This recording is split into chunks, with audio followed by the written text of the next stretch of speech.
On a blood-soaked afternoon in the Arizona Territory, a widowed schoolteacher fleeing her past stumbles upon a wounded Apache warrior bleeding out in bandit-infested canyon country. With nothing but her wits and a broken-down wagon between them and certain death, she makes a choice that defies every survival instinct, dragging this stranger through 20 miles of the most dangerous land in the West. What she doesn't know is that the man she's saving isn't just any warrior. And when dawn breaks and he reveals his true identity, her act of desperate compassion will shatter everything she thought she knew about power, mercy, and the invisible lines that divide enemies from saviors. The sun hammered down on the Arizona desert like the fist of an angry god, turning the air into something you had to chew before you could breathe it.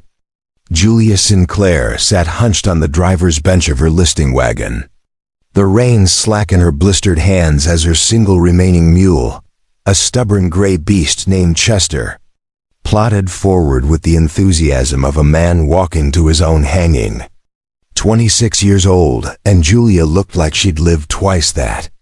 Her dark blonde hair, once pinned neat and proper, now hung in sweat-dampened strands across her sunburned face. Her traveling dress, modest gray cotton that had been her best when she left Santa Fe 3 weeks ago, was now stained with dust and salt and the particular kind of exhaustion that seeps into fabric and won't wash out.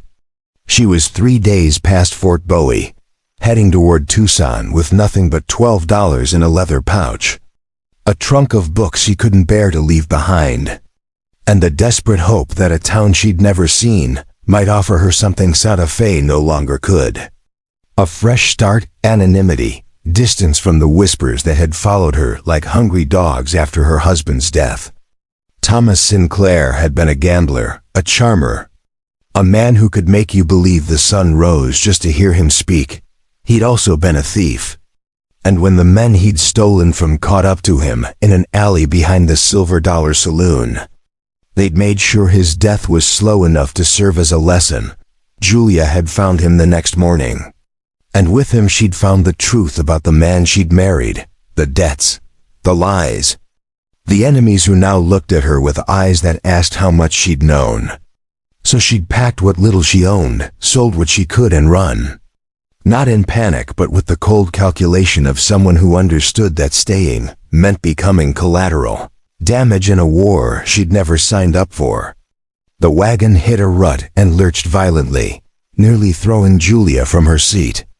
She grabbed the rail with one hand and cursed with a fluency that would have shocked the children she'd once taught in Santa Fe's schoolhouse.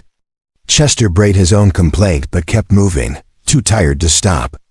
Too stupid to realize stopping might actually be the smarter choice. They were in the Dragoon Mountains now, following a trader's route that wound through canyons, painted in shades of red and orange and the particular brown that comes from rock baked under centuries of unforgiving sun. It was beautiful in the way a rattlesnake is beautiful. Something to admire from a very safe distance. Julia had been warned about this stretch.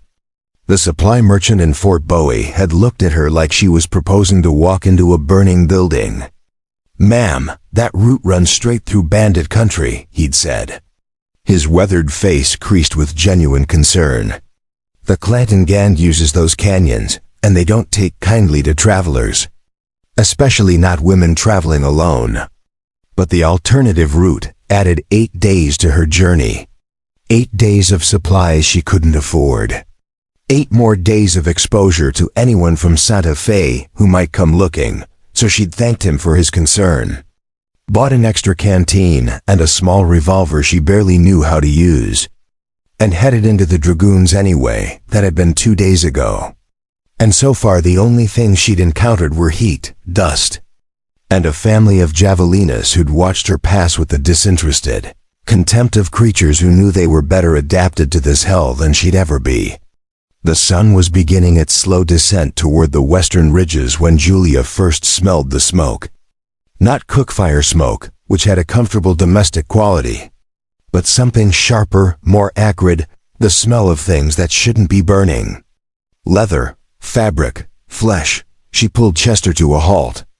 Her heart suddenly loud in her ears. Ahead the canyon narrowed, the walls closing in like a stone vise. And there, perhaps 100 yards distant, she could see the wreckage. 2 wagons, or what was left of them, lay scattered across the canyon floor like broken toys. Their contents spilled and trampled, crates smashed open, barrels staved in, fabric torn and scattered across the rocks. The horses were gone, taken or fled, and the bodies. Julia's stomach clenched. There were 3 of them that she could see. Men in the rough clothes of teamsters, lying in positions that suggested they'd died badly. She should turn around. She knew that with the crystalline clarity that comes from genuine fear. Whatever had happened here was recent, the smoke still rising. And the people who'd done this might still be close. But Tucson was ahead. And turning back meant Fort Bowie and questions she couldn't answer. Meant exposure, meant risk of a different kind. So she clicked her tongue at Chester and urged him forward, keeping to the far side of the canyon. Her hand resting on the revolver in her lap, even though she knew it offered about as much real protection as a harsh word. She was nearly past the wreckage when she heard it. A sound so quiet, she almost missed it beneath the creak of her wagon and the scrape of Chester's hooves.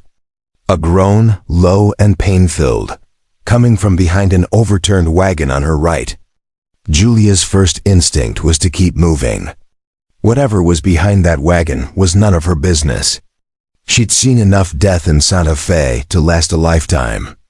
Enough violence to understand that mercy and survival rarely occupied the same space. But the sound came again, weaker this time. And Julia found herself pulling Chester to a stop. Found herself climbing down from the wagon, despite every rational thought screaming at her to leave.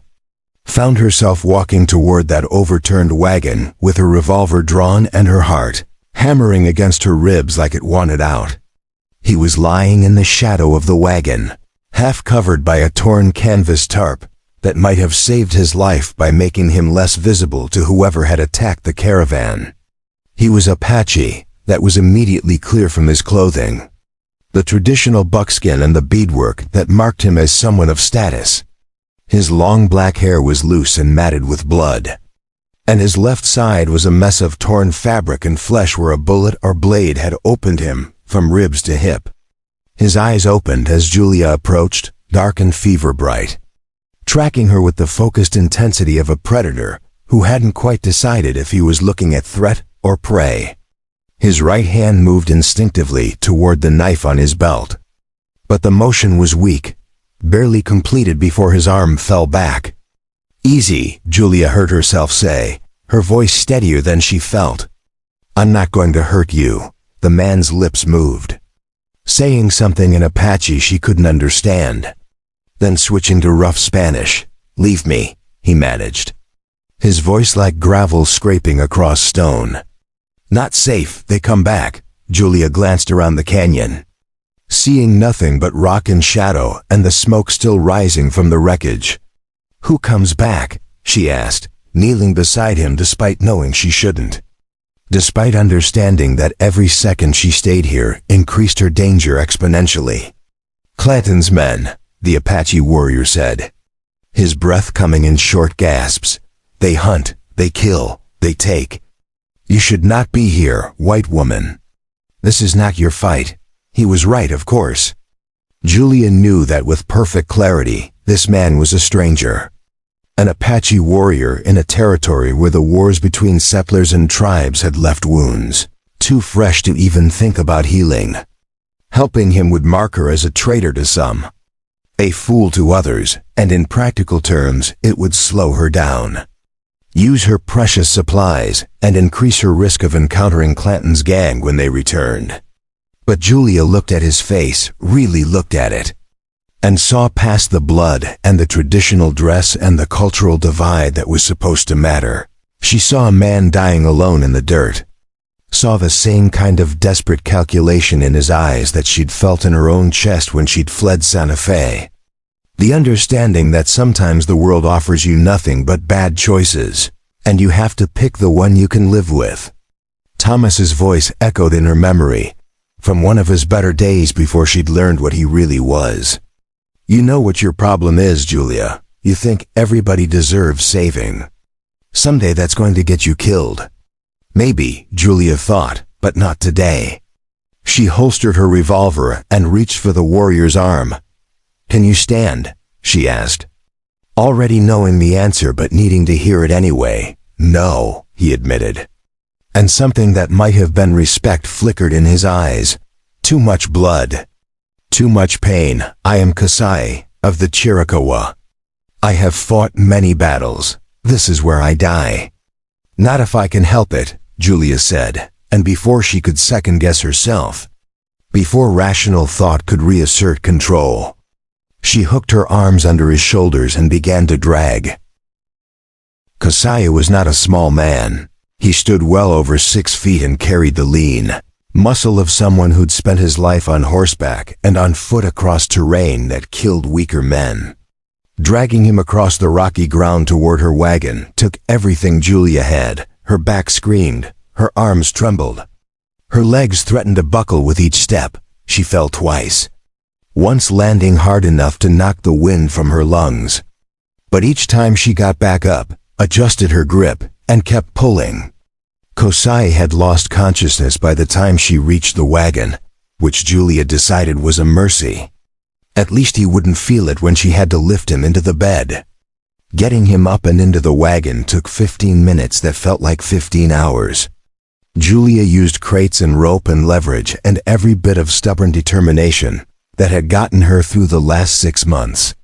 By the time Kasai was finally lying in the wagon bed, covered with the cleanest blanket she had, Julia was shaking with exhaustion and her dress was soaked with a mixture of her sweat and his blood.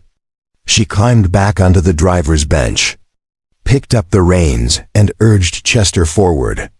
The mule, sensing her urgency, actually broke into something approaching a trot. They left the massacre site behind, following the canyon as it wound deeper into the dragoons, and Julia didn't look back. The sun was touching the western peaks when Julia found the place she'd been hoping for. A narrow side canyon that split off from the main route, barely wide enough for her wagon, with an overhang of rock that would hide them from casual observation. She guided Chester into it, found a relatively flat spot, and finally allowed herself to stop. Her hands were shaking as she climbed down. Her legs barely holding her weight, she tied Chester to a scrub oak, gave him the last of the grain she could spare, and then turned her attention to the man bleeding in her wagon. Kasai's breathing was shallow but steady, his face pale beneath the bronze of his skin. Julia had no medical training beyond the basic frontier knowledge any woman needed to survive. How to set a bone, how to stitch a wound, how to recognize when someone was too far gone to save. She pulled away the blanket and examined the wound properly for the first time. It was bad, deep and ragged, but the bleeding had slowed to a seep. The blade or bullet had missed anything immediately vital, which meant if she could keep infection away and get fluids into him, he might actually survive. Julia spent the next hour working by the fading light, cleaning the wound with whiskey that made Kasai groan even in unconsciousness, stitching it closed with thread from her sewing kit and a needle sterilized in the flames of her small camp stove, bandaging it with strips torn from her spare petticoat. By the time she finished, full darkness had fallen and she was too exhausted to even think about eating. She made a small fire, screened by rocks so it wouldn't be visible from the main canyon, and sat beside it with her revolver in her lap and her ears straining for any sound that might indicate danger. Kasai lay in the wagon, silent except for his breathing, and the night settled around them heavy with the weight of choices made and consequences yet to come. Julia must have dozed because she woke with a start to find the fire burned down to embers and the moon high overhead. Something had woken her, a sound, a presence. She grabbed her revolver and turned to find Kasai's eyes open, watching her with an intensity that sent ice down her spine. "You should have left me," he said, his voice stronger than before, but still rough with pain. What you have done will bring you trouble. I've already got trouble, Julia replied, surprising herself with the steadiness of her voice. One more piece won't make much difference. Kasai studied her for a long moment, then slowly, carefully. He reached inside his shirt and pulled out something that gleamed in the moonlight. A medallion, silver and intricately carved. Hanging from a leather cord, he held it out to her. Take this, he said, when we reach safety. When I am strong enough, you will understand what it means. You will understand who you have saved. Julia took the medallion, feeling its unexpected weight. In the moonlight, she could just make out symbols carved into its surface. Apache symbols she couldn't read, and around the edge, something else. Letters or numbers too small to see clearly. Who are you? Julia asked, though she wasn't sure she wanted to know the answer. Rest, Kasai said, his eyes already closing. Tomorrow we move, tomorrow. If we survive, you will have your answer. And with that cryptic promise hanging in the air between them, he slipped back into sleep, leaving Julia alone with her questions, her fears, and the growing certainty that her act of mercy had just entangled her in something far larger and more dangerous than a simple rescue. She looked down at the medallion in her hand, turned it over, and in doing so caught the edge where the moonlight hit it just right. There, engraved in tiny letters along the rim, were words in English, words that made her breath catch, words that made her realize that the man bleeding in her wagon was not just any Apache warrior, but she would have to wait until morning to confirm what those words meant, to understand what she'd really done for now. She slipped the medallion into her pocket, added wood to the fire, and settled in to keep watch over a stranger who might be her salvation or her doom. The night stretched ahead, full of shadows and uncertainty, and somewhere in the darkness, men with violence in their hearts were searching.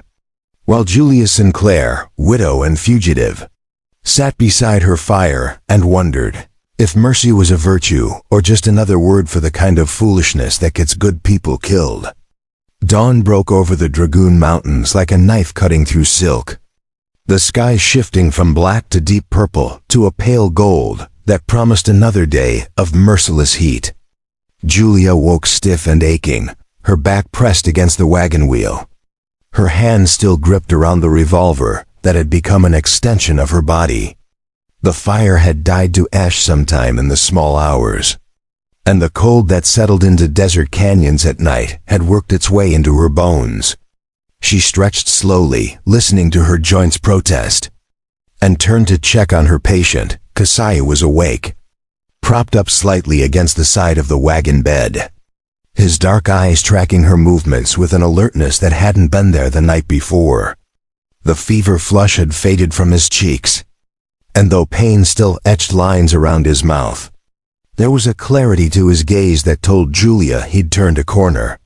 You need water, Julia said, reaching for one of her canteens. It was a statement, not a question, and Kasai nodded once in acknowledgement. She helped him drink, supporting his head as he took careful sips, mindful not to let him take too much too fast when he'd had enough. He pushed the canteen away gently and fixed her with a look that carried weight. The medallion, he said, his voice still rough but stronger. You looked at it. Julia pulled the silver disc from her pocket, turning it over in the morning light. Now she could see clearly what the darkness had only hinted at. The Apache symbols on one side were intricate, clearly the work of a master craftsman. But it was the English words engraved on the edge that had stolen her sleep. Major General Oliver Howard, Department of Arizona, 1872. You know this name, Kasai said, watching her face. Julia nodded slowly.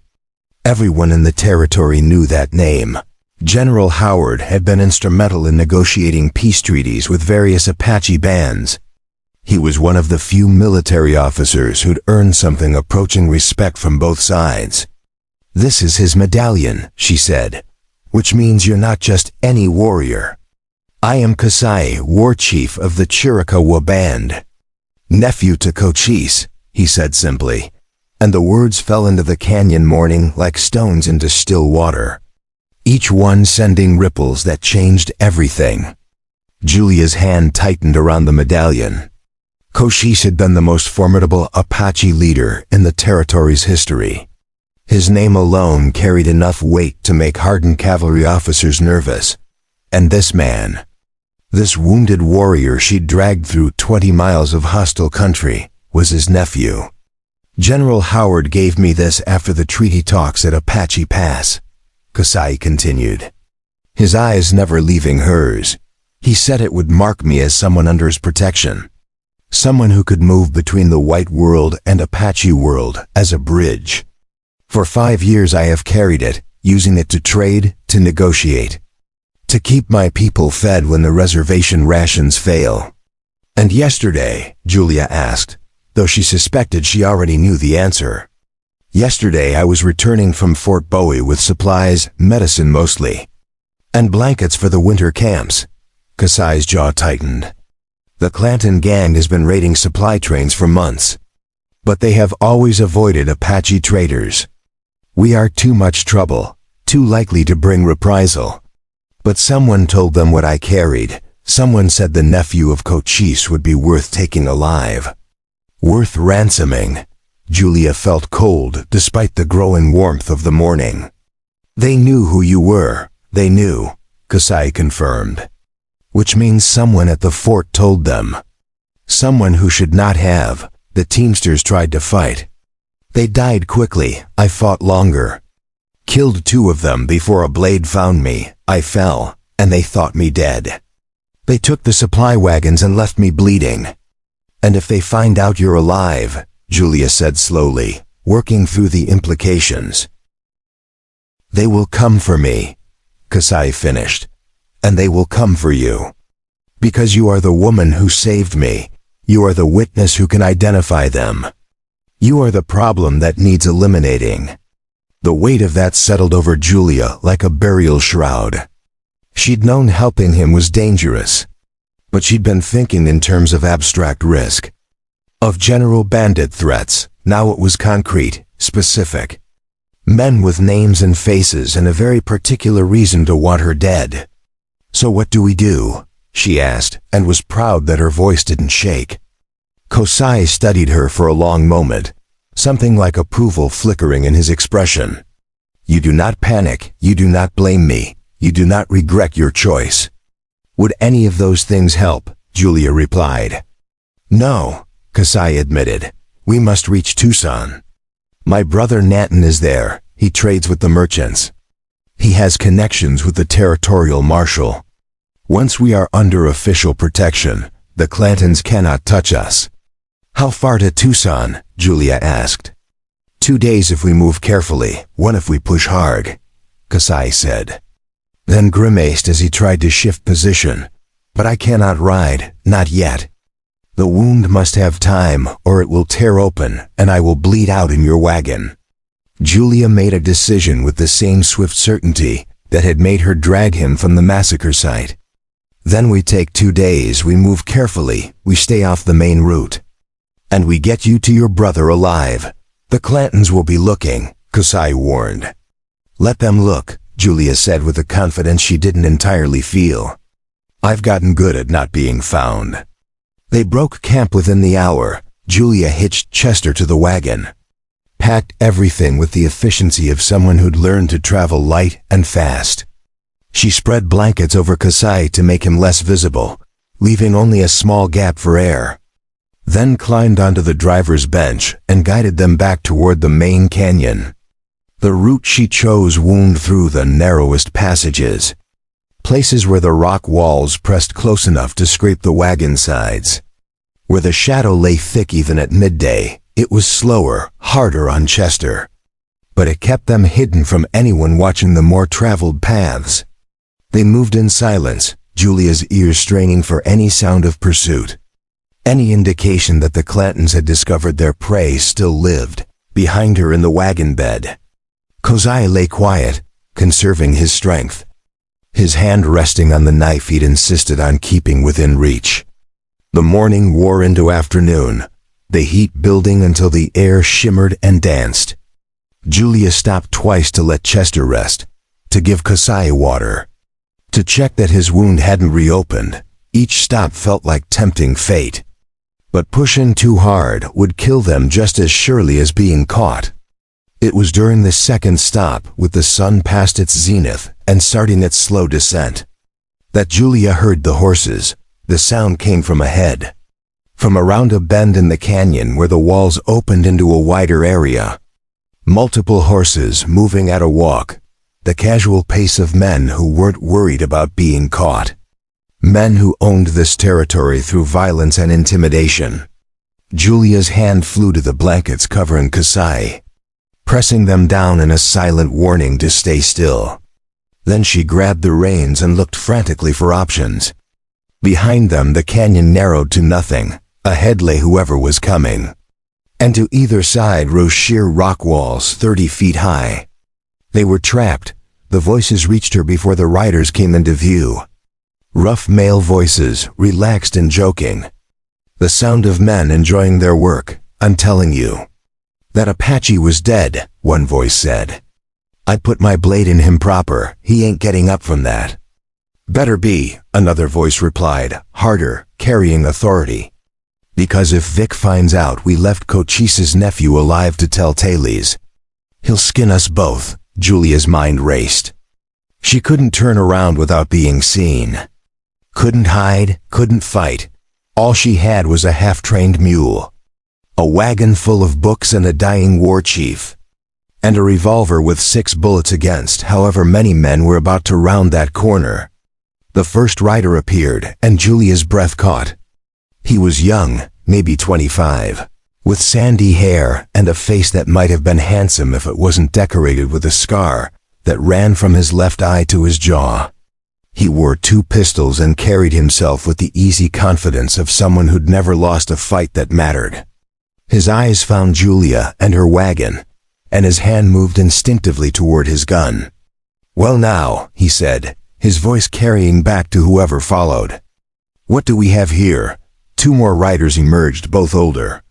Both hard-faced men with the look of career outlaws. The one in the middle, clearly the leader, had gray streaking his beard and eyes like chips of flint. He studied Julia with an intensity that made her skin crawl. "Ma'am," the gray-bearded man said, his tone almost polite. "You're a long way from anywhere safe, traveling alone." "My husband's meeting me in Tucson," Julia lied, keeping her voice steady. "I'm running late. He'll be worried." The young one with the scar laughed. "Husband lets his wife travel these canyons alone. He's either a fool or you're lying. My money's on lying. Now." "Jake," the gray-bearded man said mildly, "let's not be rude, ma'am. I'm Victor Clanton. These are my associates. We've had some trouble in these parts, Apache trouble. You wouldn't have seen anything unusual, would you?" Julia's hand rested on the seat beside her, inches from her revolver.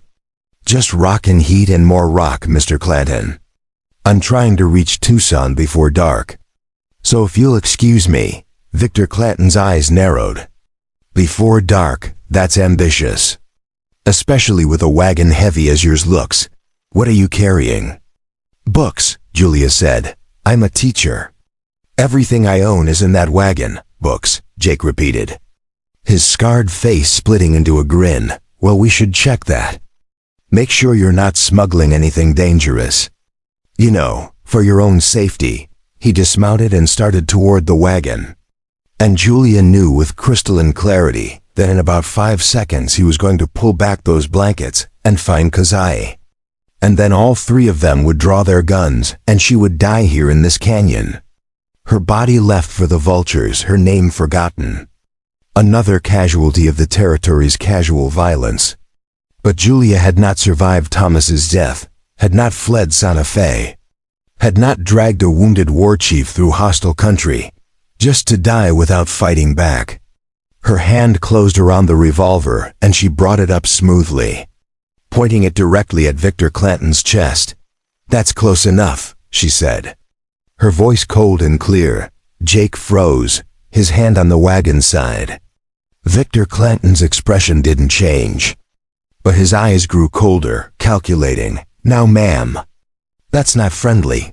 I'm not feeling friendly," Julia replied. "I'm feeling tired, scared, and about one insult away from shooting the first man who moves wrong. So here's what's going to happen. You're going to back away from my wagon. You're going to get back on your horses, and you're going to ride away. And I'm going to forget I ever saw you." "3 guns against 1, the third rider said, speaking for the first time. "Them's bad odds, lady." "True," Julia agreed. "But I only need to shoot one of you to make this a very bad day. And I'm pointing at your boss, so ask yourself." Before we jump back in, tell us where you're tuning in from, and if this story touches you, make sure you're subscribed, because tomorrow I've saved something extra special for you. "Is whatever he's paying you worth finding out if I'm bluffing?" The silence stretched, broken only by Chester's nervous stamping and the distant cry of a hawk. Victor Clanton studied Julia with those flint eyes, and she could see him weighing options, calculating risks, deciding if a lone woman with a gun was worth the trouble. Then, slowly, he smiled, and it was the most frightening thing Julia had ever seen. "You've got spine, I'll give you that, Jake. Leave the ladies' books alone, we've got other business." Jake looked like he wanted to argue, but something in Victor's tone killed the protest. He backed away from the wagon, mounted his horse, and the 3 riders sat there for one more long moment. 3 predators deciding if prey was worth the chase. "Ma'am," Victor finally said, tipping his hat in a mockery of courtesy, "I hope your husband appreciates what he's got. A woman with that much backbone is rare, but these canyons are dangerous. All sorts of accidents can happen to folks traveling alone. You be careful now." The threat was unmistakable, wrapped in polite words but sharp as broken glass. Julia kept her revolver trained on him until they turned their horses and rode back the way they'd come. Disappearing around the bend, the sound of hoofbeats fading slowly into silence. Only when she was absolutely certain they were gone did Julia lower the gun. And only then did her hands start shaking. The delayed reaction to how close they'd come. How thin the margin between life and death had been. The blankets stirred and Kosai's face emerged. Pale but alert. "You have steel in your spine." "Julia Sinclair," he said quietly. "Most women would have panicked, most men too." "I didn't have time to panic," Julia replied, her voice shaking now even if her hands weren't. "Are you all right? Did anything tear?" "I am well," Kosai assured her, "but we must move. They will circle back once they realize what they missed. They will return with more men." Julia nodded, gathered the reins, and urged Chester forward, her brief moment of relief evaporating into renewed urgency. Behind them, she knew, men were making plans. And ahead the canyon wound through endless miles of stone and shadow. Each bend potentially hiding death, but she'd bought them time. Had faced down 3 killers and lived toe-tail about it. And if she could do that, maybe, just maybe, she could get them both to Tucson alive. The sun continued its descent as they pushed deeper into the dragoons. And Julia Sinclair, widow and teacher and now fugitive, drove her wagon forward with her revolver on the seat beside her and a war chief's life in her hands, wondering how one act of mercy had transformed her from victim of circumstance into player in a game whose rules she barely understood. But she would learn, she had to, because turning back was no longer an option, and the only way out was forward, through bandit country and danger and the uncertain promise of sanctuary in a town she'd never seen. Night fell over the Dragoon Mountains with the sudden finality of a door slamming shut. One moment the western sky blazed orange and crimson. The next darkness claimed the canyon like spilled ink, swallowing everything except the pale ribbon of stars overhead. Julia had pushed Chester hard through the afternoon, driven by the certainty that Victor Clanton's smile had been a promise rather than a concession. That somewhere behind them men were gathering, planning preparing to finish what they'd started. The mule's sides heaved with exhaustion, his head hanging low. But he'd kept moving with the stubborn determination that was either loyalty or simple lack of imagination. She'd found this place just as the last light faded. A narrow cleft in the canyon wall that opened into a small box canyon. Barely large enough for the wagon, but defensible. With only one way in and steep walls on 3 sides. It wasn't perfect, nothing out here was. But it would have to do. Kasai had been silent for the last hour. His breathing steady but shallow, the kind of sleep that comes from a body demanding rest, regardless of circumstance. Julia had checked his wound during their brief water stop. Relieved to find the stitches holding, no fresh blood seeping through the bandages. No smell of infection beginning its deadly work. Now she sat with her back against a boulder, the revolver in her lap, watching the entrance to their small sanctuary while Chester dozed on his feet nearby. She'd considered building a fire, but decided the risk outweighed the comfort. Smoke could be seen for miles in this clear desert air. And she had no intention of announcing their location to anyone hunting them. The cold settled in fast, the way it always did in high desert country. Stealing warmth from rock and flesh with indiscriminate efficiency. Julia pulled her shawl tighter and tried not to think about the hot coffee she couldn't make. The warm meal she couldn't cook, the safety she couldn't guarantee. "You should sleep," Kasai's voice came from the wagon. Quiet but alert. "I will keep watch." Julia turned to find him sitting up, still wrapped in blankets but clearly awake. His eyes catching the starlight and reflecting it back. "You need rest more than I do," she said. "That wound will kill you faster than exhaustion will kill me."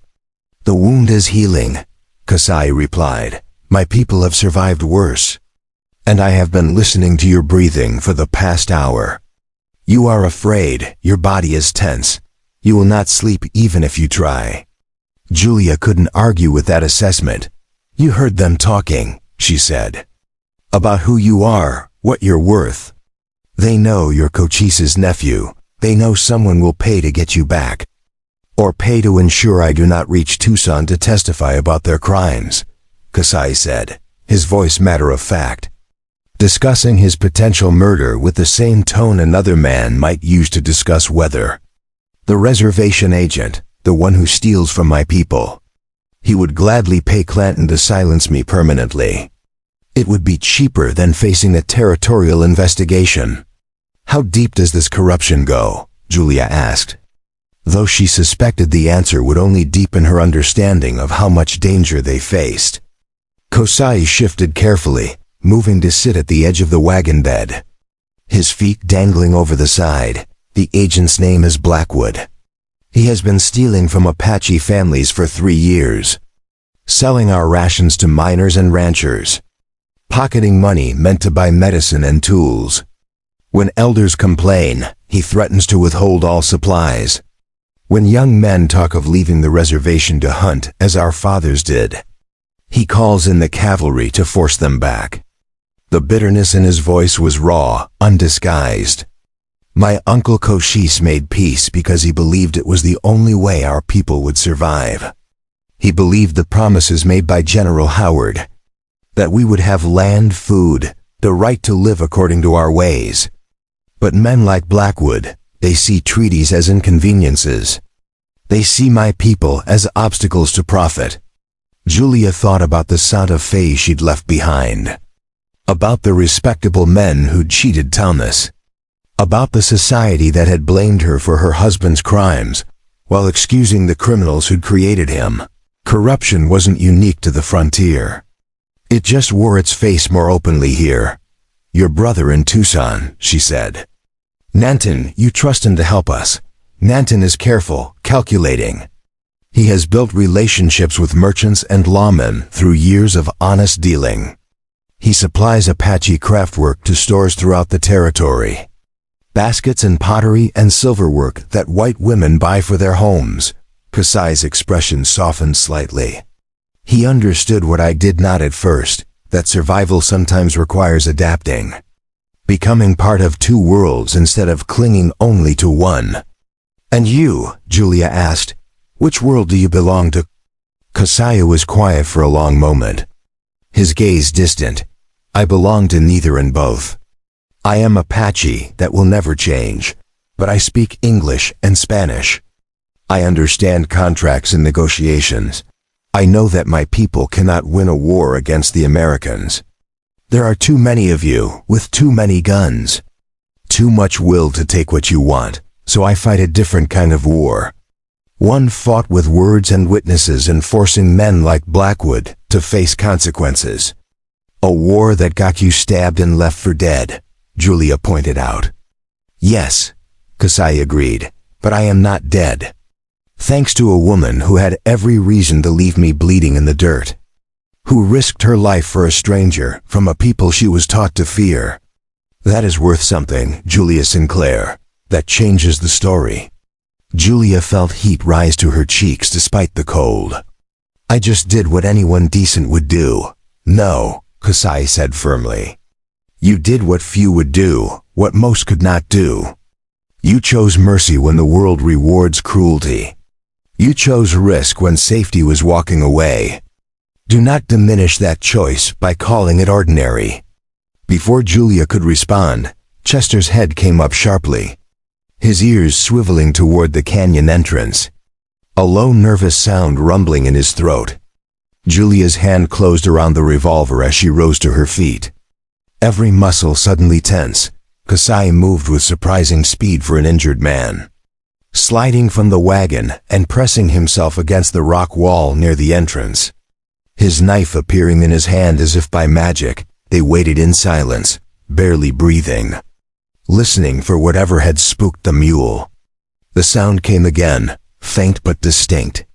The scrape of boot leather on stone, the quiet jingle of a spur someone had forgotten to muffle, the whispered curse of a man who'd stumbled in the darkness. They'd been found, Julia counted footsteps. At least 3 men, maybe 4, moving carefully through the narrow entrance to their box canyon. Trying for stealth, but hampered by unfamiliar terrain and overconfidence.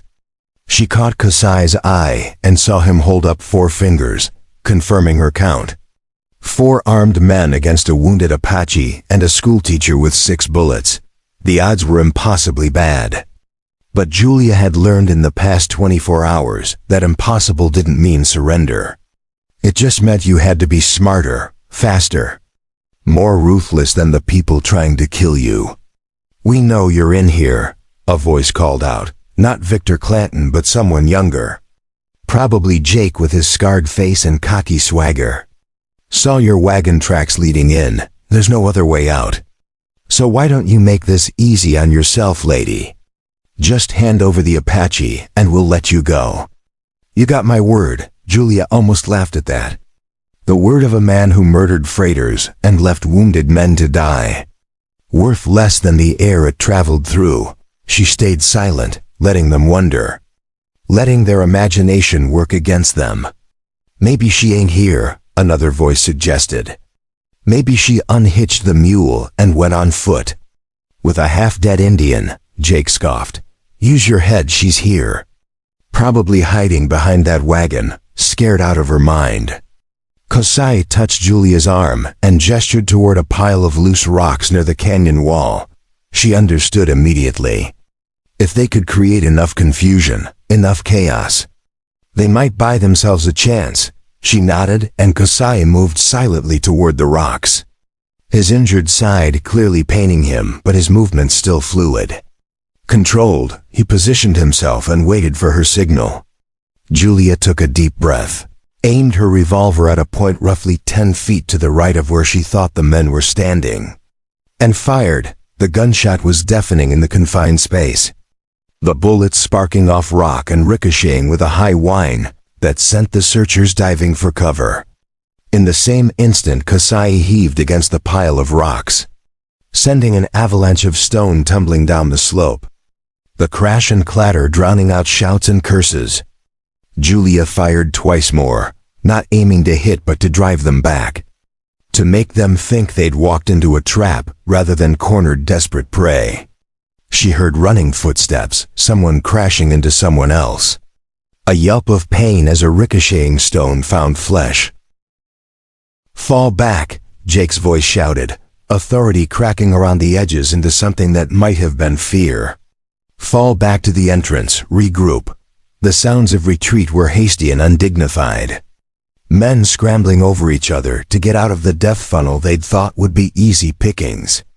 Within seconds, the canyon was quiet again, except for the fading echo of gunshots and the rattle of settling stones. Julia stood frozen, her revolver still raised.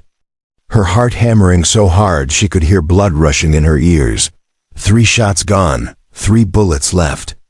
And she had no illusions that Jake and his companions had given up. Kasai materialized beside her. His face pale, but his eyes fierce with something that might have been satisfaction. "They expected a frightened woman," he said quietly. "Instead they found a warrior. They will be more careful now." "More careful means more dangerous," Julia replied. "We can't hold this position. Not against 4 men who can just wait us out. We have no food, limited water. And you need medical attention. You're not getting out here." "Then we leave," Kasai said simply, "before they can organize a proper siege." "Leave how?" Julia demanded, gesturing at the canyon walls. "There's only one way out, and they're blocking it." Kasai pointed upward, toward the steep slope at the back of the box canyon. Barely visible in the starlight. There, where the wall is broken. "It will be difficult, especially for me, but it leads to a ridge that connects to another canyon system. One that winds toward Tucson through paths too narrow for horses." Julia studied the slope, her stomach sinking. It was nearly vertical in places, loose scree and sharp rocks. The kind of climb that killed people even in daylight with proper equipment. "You can't climb that," she said flatly. "Not with that wound." "I can if you help me," Kasai replied, "and I must. Because staying here means dying slowly or surrendering." "And I will do neither." Julia looked at Chester. At the wagon full of books that represented everything she'd salvaged from her old life. At the supplies she'd need to start over in Tucson. All of it about to be abandoned, left behind for Victor Clanton to loot or burn. Thomas's voice whispered in her memory, something he'd said during one of his rare moments of honesty. "Julia, you hold on to things too tight. Someday you're going to have to learn the difference between what you need and what you can afford to lose." She'd hated him for saying it then, thought it was just another excuse for his recklessness. But standing here in the dark with killers waiting and a dying man depending on her, she finally understood. "All right," she said, holstering her revolver and moving to the wagon. "We climb, but first I take what matters." She grabbed a canteen, a small sack of dried meat and hardtack, her spare ammunition, and one book, just one. A volume of Shakespeare's sonnets that her mother had given her before she died. Then she turned to Kasai and held out her arm. "Let's go," she said. "Before they figure out we're not staying put." The climb was everything Julia had feared and worse. The slope was treacherous with loose rock that shifted under their feet, sending cascades of stone clattering down into the canyon below. Every sound felt like a scream announcing their position. But somehow the men at the entrance didn't seem to notice, or perhaps they were still regrouping. Still nursing bruised pride and lucky escapes from ricocheting bullets. Kasai moved like a man forcing body to obey will through pure stubborn determination. His breathing came in harsh gasps, his face sheened with sweat despite the cold. Twice he stumbled, and Julia had to brace herself to keep them both from tumbling backward, her shoulders screaming with the effort of supporting his weight. They were halfway up when she heard Victor Clanton's voice echoing from below. Calm and controlled, more frightening than Jake's earlier bluster. "Jake, take 2 men around the north rim. See if there's another way in. The rest of you, gather firewood. We're going to smoke them out." Julia's blood went cold. Smoke in a confined space like the box canyon would be lethal, suffocating, inescapable. They had minutes at most before someone looked up and spotted them on the slope. Move, she hissed at Kosai, abandoning caution for speed. They scrambled upward in a desperate rush, rocks skittering away beneath them. Julia's hands torn and bleeding from grabbing sharp stone. Kosai's wound seeping fresh blood that she could feel soaking through his shirt where she gripped him. The top of the ridge seemed impossibly far, then suddenly it was right there. Julia hauled herself over the edge and turned to pull Kosai up after her. They collapsed together on flat ground, gasping for breath. Muscles trembling with exhaustion, below them. She could see the flicker of torches being lit, hear voices organizing the hunt. But up here on the ridge the darkness was complete, concealing. And if they moved quickly, they could disappear into the maze of canyons before Clanton realized his prey had slipped the trap. "Can you walk?" Julia asked, already knowing she'd carry him if necessary. "I can run if I must," Kosai replied, pushing himself to his feet with visible effort. "This way. Stay low." The ridge connects to a descent path about 200 yards east. They moved through the darkness like ghosts, following the ridgeline with Kosai's hand on Julia's shoulder for guidance. His knowledge of this terrain proving that what he'd said earlier was true. He belonged to this land in ways Julia never would. Every rock in turn familiar even in the dark. Behind them, a shout went up. Someone had discovered the empty canyon, the abandoned wagon. The realization that their quarry had escaped. Julia didn't look back, just kept moving, following Kosai's whispered directions as they descended into a new canyon system. This one narrower, twisting, impossible to navigate on horseback. They walked for hours through the darkness, sometimes on trails that might have been game paths, sometimes just picking their way across bare rock. Kosai's breathing grew more labored with each mile, his weight heavier on Julia's shoulder as his strength failed. But he never asked to stop, never suggested surrender. Dawn found them in a narrow defile where a seasonal stream had carved smooth channels through red stone. Kosai finally allowed himself to sink down against a boulder, his face gray with pain and exhaustion. Julia examined his wound and found what she'd feared. The stitches had torn during the climb, fresh blood mixing with old.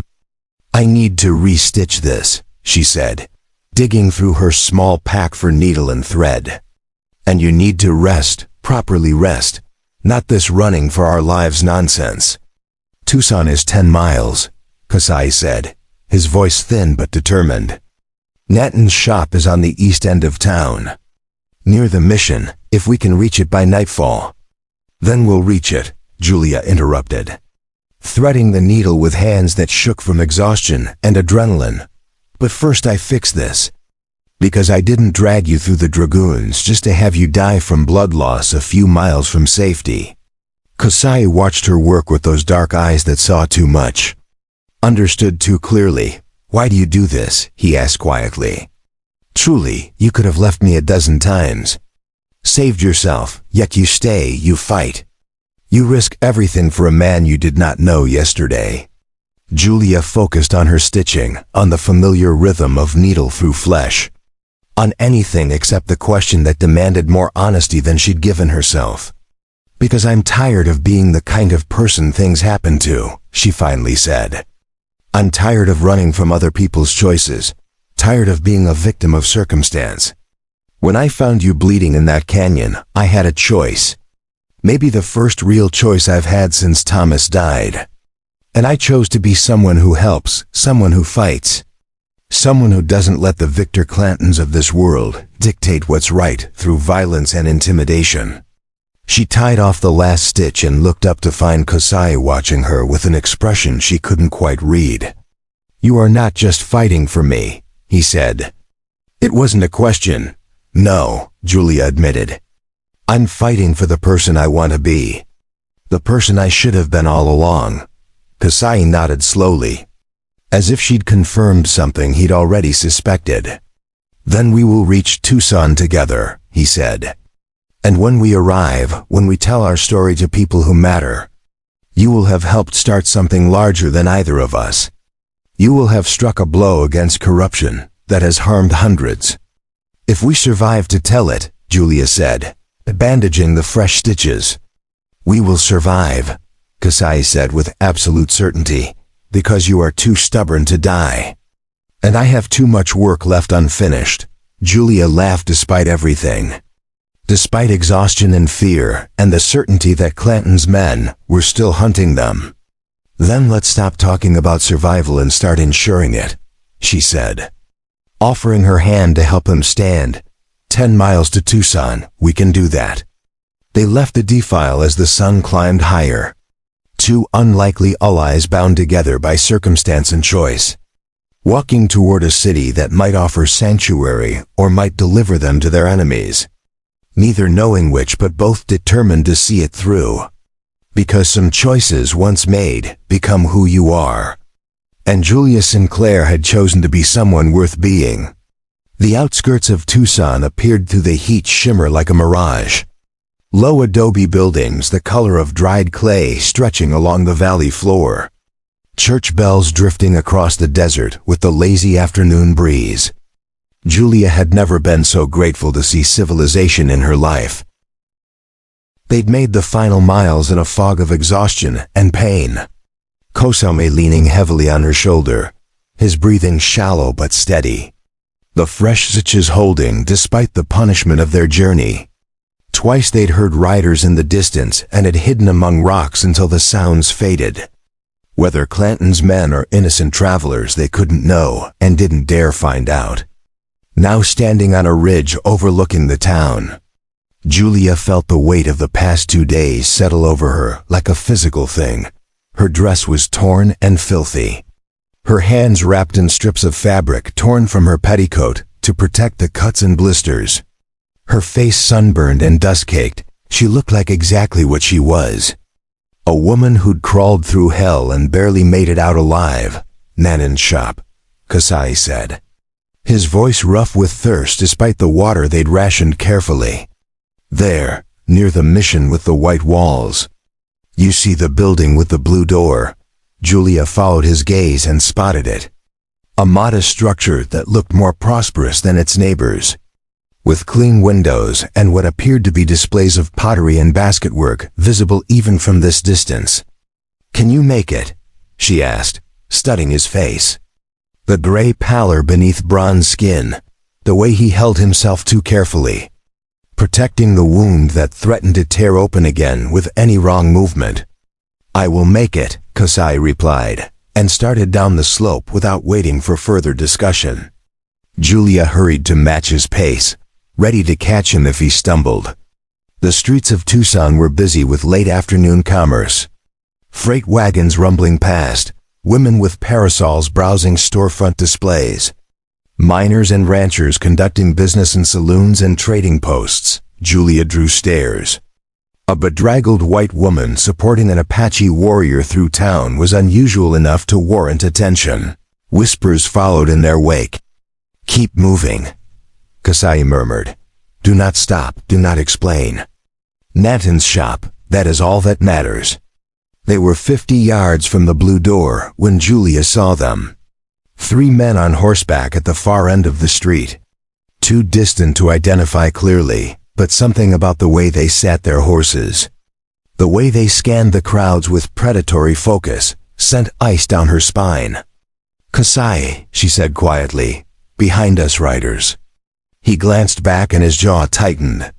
Clanton's men, they must have taken the main trail. Arrived ahead of us, move faster. They were 30 yards from safety when one of the riders spotted them. Julia saw the moment of recognition, saw the man lean toward his companions and point. Saw all 3 turn their horses and start pushing through the crowd. 20 yards, Kasai stumbled and nearly went down. Julia caught him, half carrying him now. Her muscles screaming in protest. People were stopping to stare, stepping back to clear a path. Whether from concern or simple unwillingness to get involved, she couldn't tell. 10 yards, the riders were closer. One of them dismounting, his hand moving toward his gun. Julia could see his face now, not Jake or Victor, but a third man she'd seen at the canyon. Hard-eyed and methodical, 5 yards, Julia crashed through the blue door with Kasai, nearly falling as they stumbled into the shop's cool interior, her hand fumbling for the revolver at her belt. The shop was larger inside than it appeared from the street. Walls lined with shelves displaying Apache craftwork, baskets woven in intricate patterns, pottery painted with traditional designs, silverwork that caught the light from high windows, and standing behind a wooden counter, a man who could only be Nanton. He was older than Kasai by perhaps 10 years, his face carrying the same strong features but weathered differently, lines etched by negotiation rather than warfare. His eyes widened as he took in the scene, his brother bleeding and barely conscious. A white woman with wild eyes and a gun. "Brother," Kasai said in Apache. Words Julia couldn't understand but whose urgency needed no translation. Nanton responded in the same language, already moving around the counter.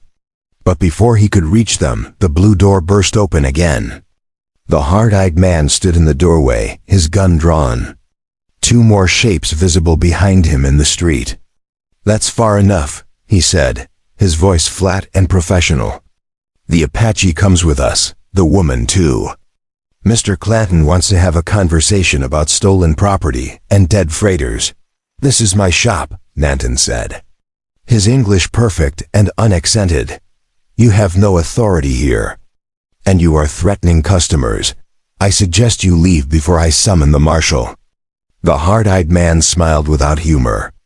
"Marshal's out of town, won't be back till tomorrow." Preparing and narrating this story took us a lot of time, so if you are enjoying it, subscribe to our channel. It means a lot to us now. Back to the story. So right now it's just us having a friendly discussion about how these two are going to walk out of here nice and quiet. Julia raised her revolver, her hand surprisingly steady despite exhaustion. "We're not going anywhere with you," she said. "And you're not taking him, lady. You got 3 bullets left at most," the hard-eyed man said. "I got 6, and my boys outside got 12 more between them. You really want to play this out?" Before Julia could respond, a new voice cut through the tension like a knife. "But I have 8. And I am very curious about what brings Clanton's dogs into my establishment, threatening my brother." Julia's eyes flicked to the doorway that led to the back of the shop. A woman stood there. Apache like Kasai and Nanton, but her dress was a blend of traditional and modern buckskin, decorated with silver buttons. Her long black hair braided with red ribbon, and in her hand she held a rifle, aimed directly at the hard-eyed man's chest with the casual competence of someone who knew exactly how to use it. "Aida," Kasai breathed, something like relief flooding his face. The hard-eyed man's confidence faltered, his eyes darting between Julia's revolver, the woman's rifle, and Nanton who'd produced a pistol from beneath his counter. "This ain't over," he said, backing toward the door. "Mr. Clanton don't forget, he don't forgive. You're just delaying the inevitable." "Then delay we shall," Nanton said calmly. "Now leave before my sister loses patience. She has considerably less restraint than I do." The hard-eyed man retreated through the door, his companions already mounting their horses. Within seconds they were gone, disappearing into the flow of street traffic. But Julia knew with sick certainty that this was just a pause, not a resolution. The moment the door closed, Kasai's legs gave out. Julia and Nanton caught him together.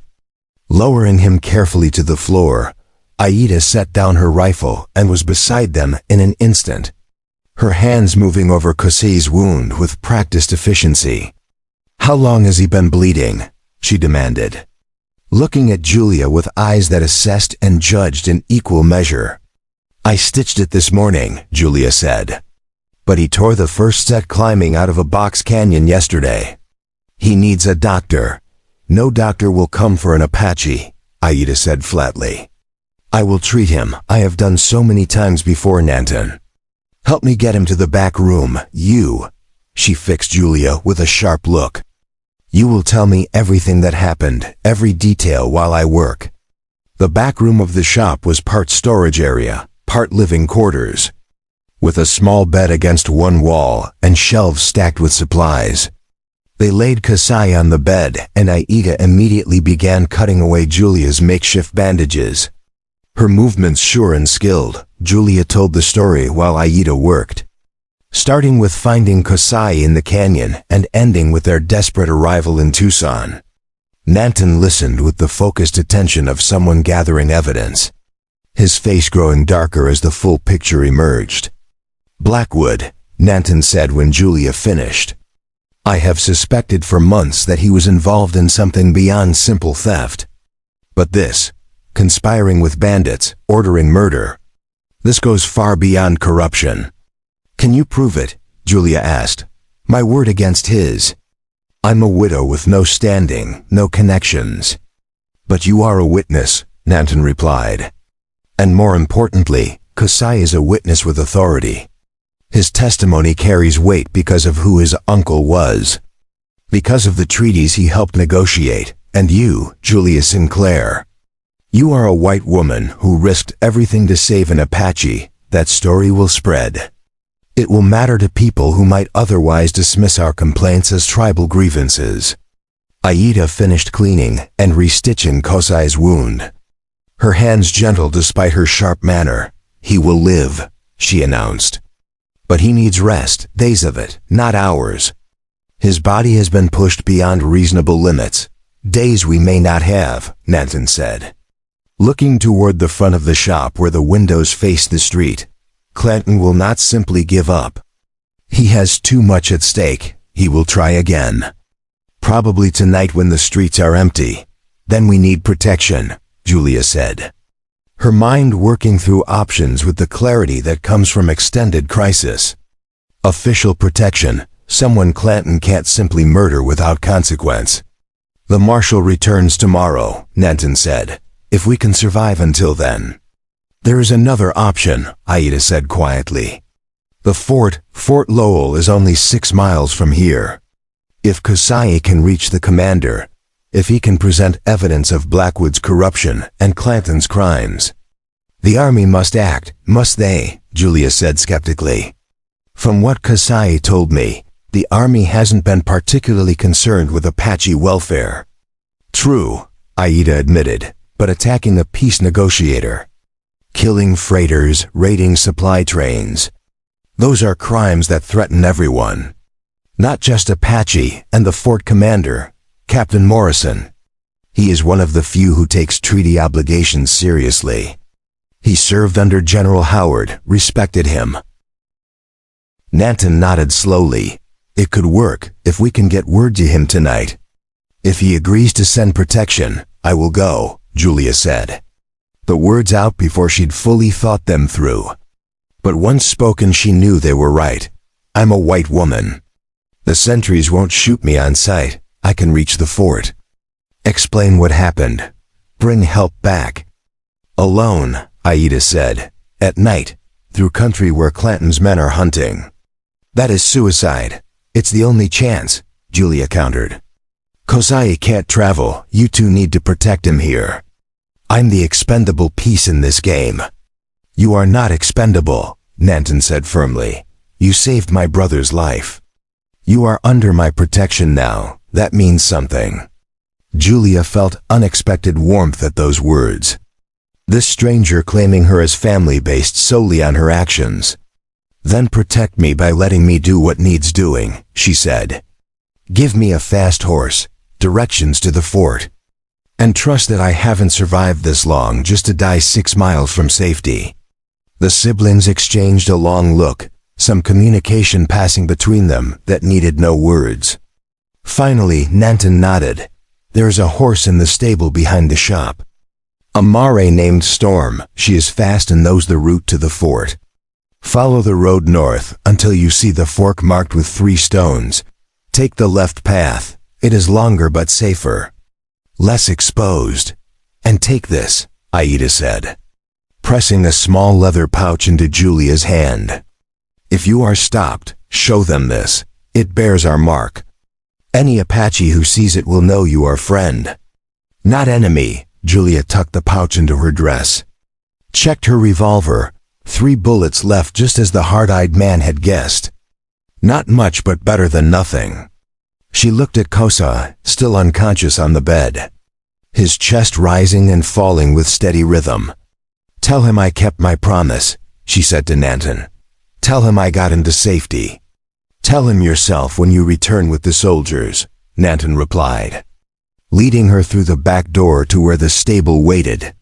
Storm was a beautiful animal, dark gray with intelligent eyes. She accepted Julia's unfamiliar weight without protest, responding to the lightest pressure on the reins. Julia had learned to ride as a girl, but it had been years. Muscle memory returned slowly as they left the stable and headed north through Tucson's back streets.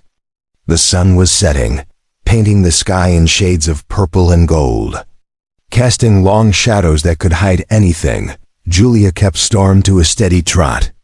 Not fast enough to draw attention, but not so slow they'd be easy targets. Her eyes constantly scanning for threats. She'd made it perhaps 2 miles when she heard the horses behind her, multiple riders, closing fast. Julia's heart hammered as she urged Storm into a gallop, the mare responding instantly, stretching into a run that ate up ground with powerful strides.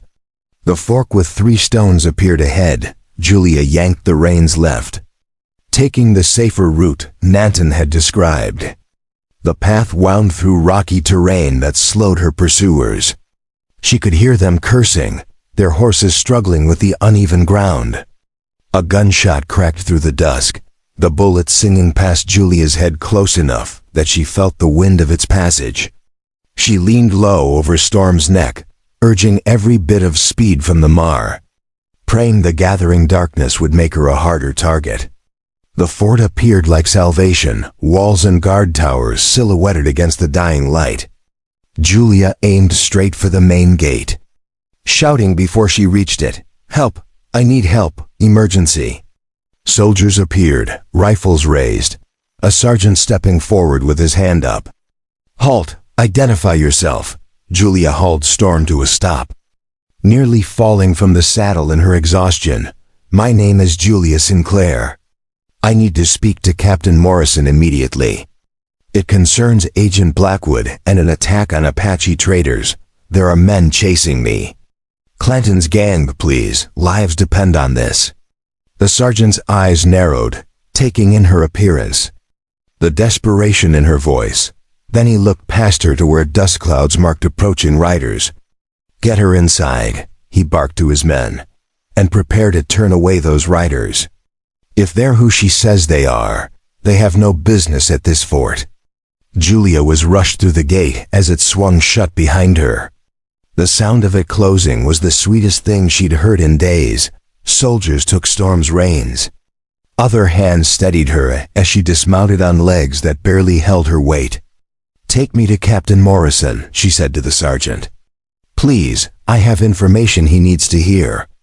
Information about corruption and murder and a conspiracy that threatens the peace." The sergeant studied her for a long moment, then nodded. "Follow me, ma'am." "But the captain is not a man who appreciates his time being wasted." "I'm not wasting it," Julia said, straightening despite exhaustion.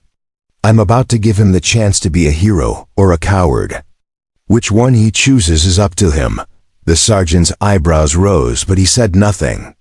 Just led her across the fort compound toward a building where lamplight glowed in the windows, toward a confrontation that would determine whether the past 2 days of suffering and struggle had meaning, or whether corruption would win simply because it was easier than fighting.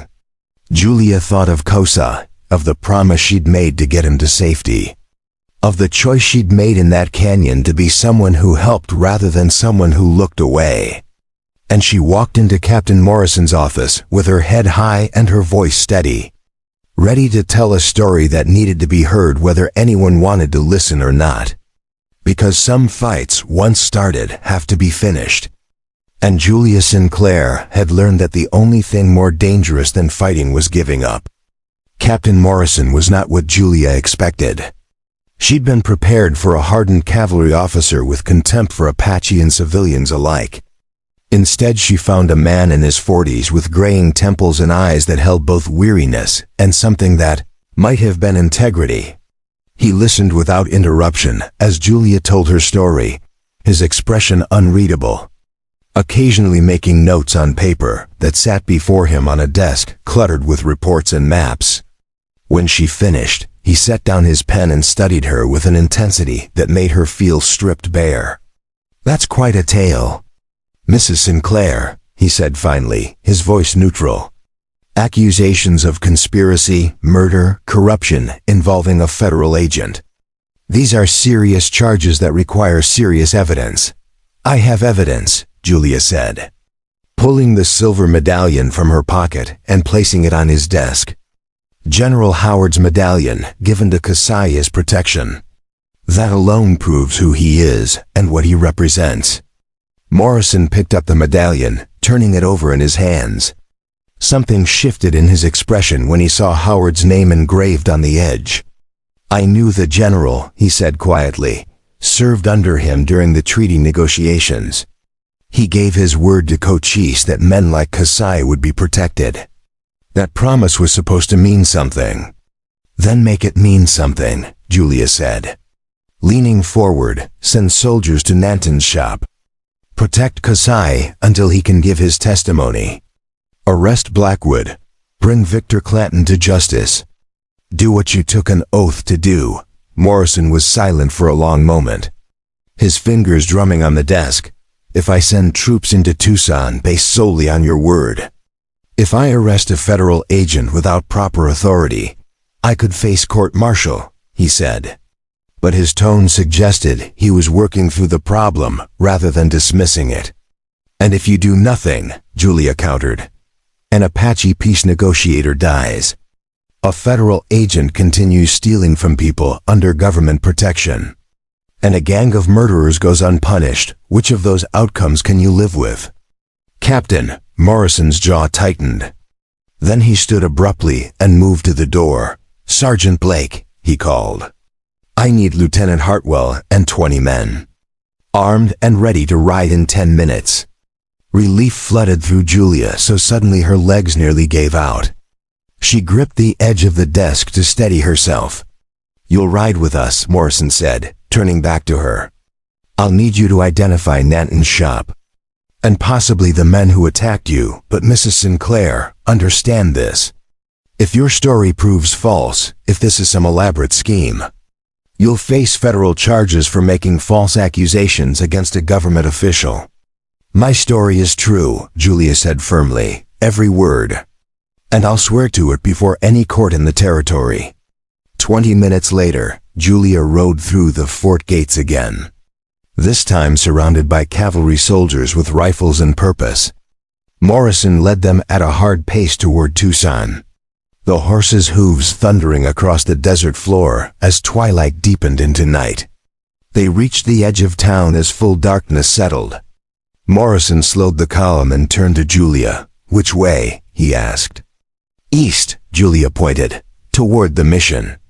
The shop with the blue door." Morrison signaled his men forward at a walk, trying for stealth despite the impossibility of moving 20 mounted soldiers quietly through narrow streets. Townspeople scattered before them, whispers spreading like wildfire. Nanton's shop appeared ahead, lamplight visible through the windows, but something was wrong. Julia could feel it in the tension of the air, in the way shadows moved too deliberately in the alley beside the building. "Captain," she said urgently. "Something's happening." Morrison saw it too. He raised his hand and the column stopped, then motioned for his men to spread out. To surround the shop, soldiers dismounted silently, checking weapons, waiting for orders. The front door of the shop burst open and Aida stumbled out, blood running from a cut on her forehead. Behind her came 2 of Clanton's men, guns drawn. "Nobody move," one of them shouted, pressing his pistol against Aida's spine, "or the Apache woman dies right here." Morrison's hand moved to his sidearm, but Julia grabbed his wrist. "Wait," she hissed, "there's more inside. If shooting starts, Kasai could be killed." "Then what do you suggest?" Morrison demanded. Julia didn't answer with words. Instead, she urged Storm forward, hands raised and empty. Riding slowly toward the gunman holding Aida. "Let her go," Julia called out, her voice carrying across the sudden silence. "You want me. I'm the witness. I'm the one who can identify you." "She's just protecting her family, Julia." "No." Aida's voice rang out sharp with fear. The gunman's eyes narrowed. "Well now, this makes things easier. Victor's gonna be pleased we got both the Apache and the nosy schoolteacher boys," he called into the shop. "Bring out the other one," Jake emerged. His scarred face split in a grin. Dragging Kasai between him and another man, Kasai was conscious but barely. His wound bleeding fresh, his face gray with pain. "Whole family reunion," Jake said. "Ain't that sweet?" Julia slid from Storm's saddle. Her hands still raised, moving slowly toward them.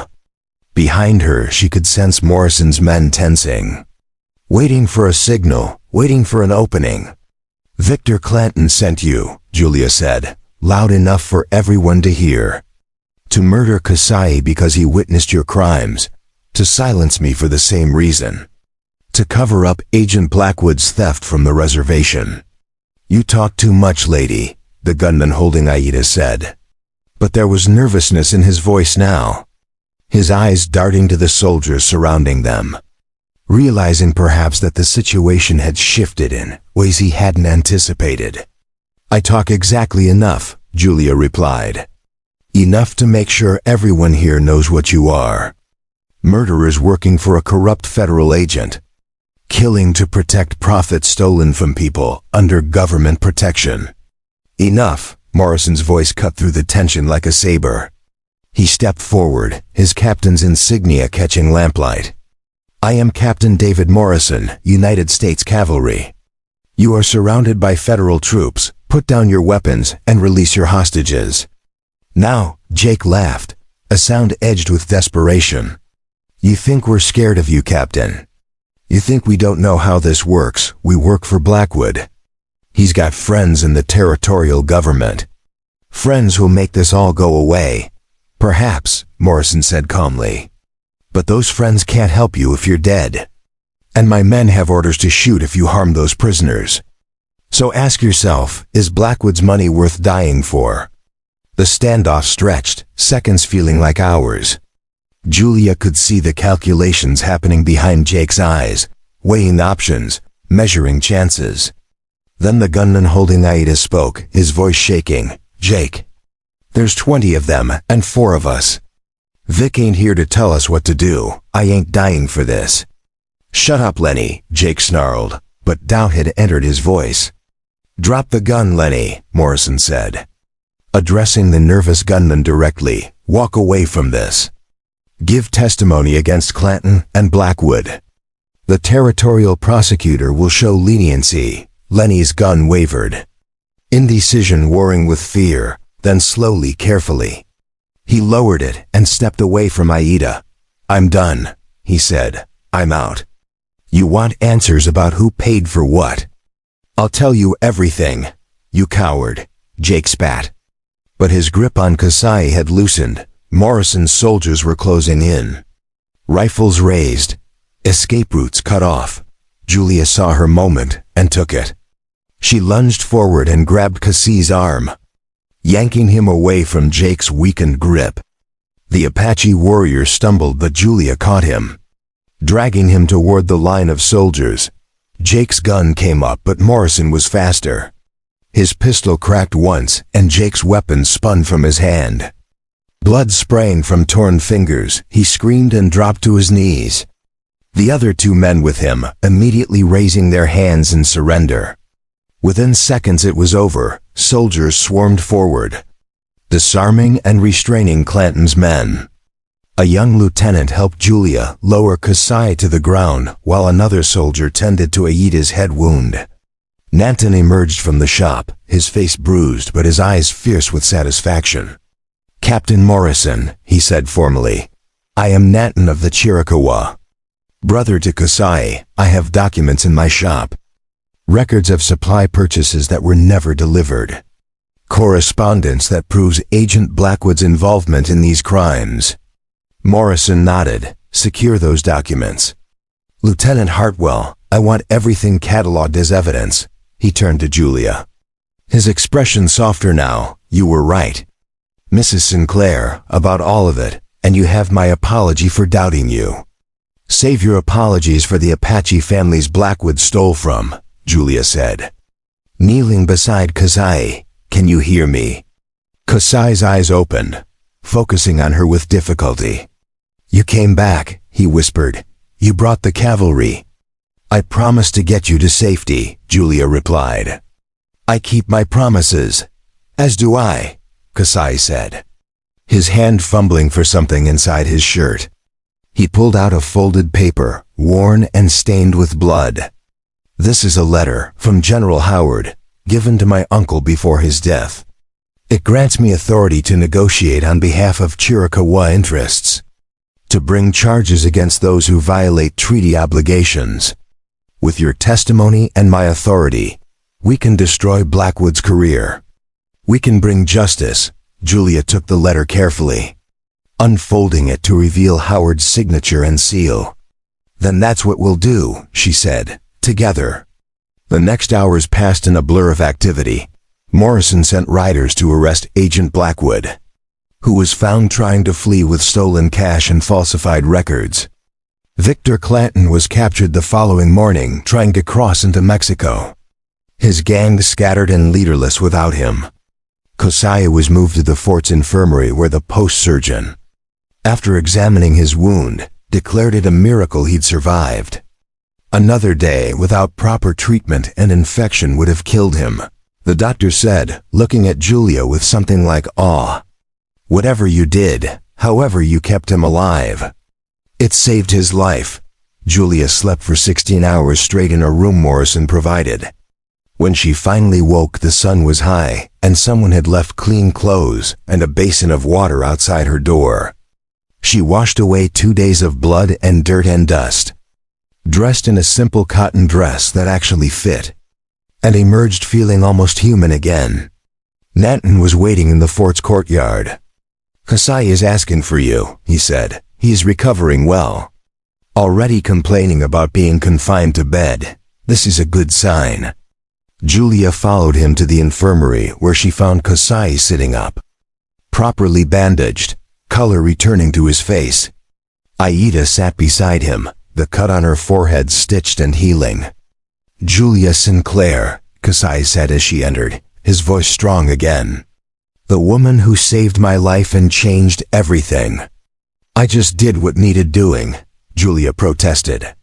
No, Kasai said firmly. You did what few would do. You chose courage over safety, justice over convenience, because of you.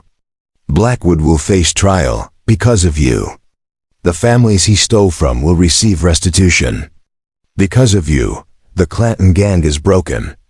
These are not small things. And because of you, Nanton added, we have something to offer. A partnership, if you are interested. Julia blinked. Partnership. Our business is growing, Nanton explained.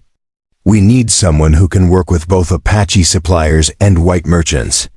Someone who speaks both languages, not just words but cultures. Someone who has proven they can be trusted. We are offering you a position, a salary, a home in Tucson. Julia felt tears sting her eyes. I'm a schoolteacher. I don't know anything about running a business. You learn to stitch wounds in a canyon, Aida said dryly. You learn to face down armed men. You learn to survive impossible odds. You can learn business. And we need a school, Nanton continued. For Apache children who want to learn English. For white children who should learn about their neighbors, you could teach, run the business side. Help us build something larger than any of us could create alone. Julia looked at the three of them, this unlikely family that had claimed her as their own. Thought about the empty life she'd been running toward in Tucson. The anonymous existence she'd planned. Compared it to this offer of purpose, of belonging, of work that mattered. Yes, she heard herself say. Yes, I accept. 6 months later, Julia stood in the doorway of the school that now occupied the building next to Nanton's expanded shop, watching Apache and white children learning together, stumbling through each other's languages, building friendships that would have been impossible a year ago. The trial had been everything they'd hoped for. Blackwood was sentenced to 20 years in federal prison. Clanton received life imprisonment for murder. The territorial governor had personally apologized to Kasai and promised reforms in how reservation agents were monitored. It wasn't perfect. Prejudice didn't disappear overnight. But it was progress, real and measurable, built on the foundation of one woman's choice to help a stranger. Kasai appeared beside her, walking without a limp now. His wound healed to a scar he wore with pride. "Remembering?" he asked. "Always," Julia replied. "Remembering the night I found you bleeding, remembering the choice I made, wondering who I would be now if I'd made a different one." "You would be lost," Kasai said simply. "As I would be dead. Instead we are here, alive, building something neither of us could have imagined alone." Julia thought about Thomas, about Santa Fe, about the woman she'd been who let life happen to her instead of making it happen. That woman felt like a stranger, now someone from another lifetime. "I'm glad I stopped," she said quietly. "Glad I looked, glad I helped." "As am I," Kasai said. Then added with the hint of a smile, "Though perhaps next time you save someone's life, choose circumstances that involve less climbing and fewer bandits." Julia laughed. The sound carrying across the schoolyard where children played without regard for the divisions their parents carried. "No promises," she said. "Trouble seems to find me." "Then it is fortunate you have friends now," Kasai replied. "Friends who will face that trouble beside you." And it was true. Julia realized she had something she'd never had in Santa Fe. Not just friends but family, chosen rather than blood, bound by shared struggle and mutual respect. Nanton and Aida had become the siblings she'd never had. Kasai had become something harder to define. Teacher and student, protector and protected, friend and something perhaps deeper. The school bell rang, calling children back to lessons. Julia moved inside to teach, to shape young minds, to build bridges between worlds that too often saw only differences. That night, sitting with Kasai on the roof of the shop watching stars emerge over the Dragoon Mountains, Julia thought about the journey that had brought her here, about bandits and canyons and impossible choices, about mercy extended when logic said walk away. "Do you think it matters?" she asked, "in the grand scheme? Do you think our actions changed anything real?" Kasai was quiet for a moment, then pointed to the school, to the light still burning in one window where a young Apache girl practiced writing English letters under Aida's patient instruction. "That girl's mother died from fever that could have been prevented with medicine Blackwood stole," he said. "Because you saved me, because we stopped him. Other mothers will not die the same way. Other children will not lose their families to preventable disease. Does that matter?" "Yes," Julia said softly, "it matters." "Then do not doubt," Kasai said. "We are all just people making choices, trying to be better than the world expects. You chose to help when you could have looked away. That choice rippled outward, touching lives you will never meet, changing futures you will never see. That is not small, Julia. That is everything." Julia leaned against his shoulder, watching the stars wheel overhead, ancient and indifferent. Below them, Tucson settled into its evening rhythms. A town slowly learning that enemies could become allies, that prejudice could be challenged, that one person's courage could light fires in other hearts. She'd come to Arizona running from her past, expecting nothing more than survival. Instead, she'd found purpose, family, and the understanding that mercy wasn't weakness, but the strongest choice anyone could make. The woman who'd fled Santa Fe wouldn't recognize her now, wouldn't understand the confidence, the belonging, the quiet certainty that she was exactly where she needed to be. And when Julia finally slept that night, in the small apartment above the shop, surrounded by the sounds of her chosen family, she dreamed not of Thomas or creditors or fear, but of tomorrow, of lessons to teach and businesses to build, and a future written by her own hand. Because sometimes salvation comes not from grand gestures or dramatic rescues, but from the simple decision to stop when everyone else walks past, to help when helping costs everything, to choose compassion over convenience. Julia had made that choice in a canyon filled with death, and it had saved 2 lives, hers and Kasai's, had toppled corruption, and started change that would outlive them both. 1 woman, 1 warrior, 1 moment where everything could have gone differently, but didn't. That was the story Julia would tell students in years to come, would share with travelers passing through, would hold close on difficult days when progress seemed impossible. The story of how mercy became justice, how strangers became family, how one impossible night in the Dragoons had transformed not just 2 lives, but an entire territory's understanding of what was possible, when people chose to see each other as human first, and everything else second. And in the morning, when the sun rose over the mountains painting the desert gold and red, Julia would wake ready to continue the work, to honor the choice she'd made by making it count for something larger than survival. Because that's what real courage looked like. Not the absence of fear, but the decision to act despite it. To be the kind of person the world needed, even when the world made it difficult.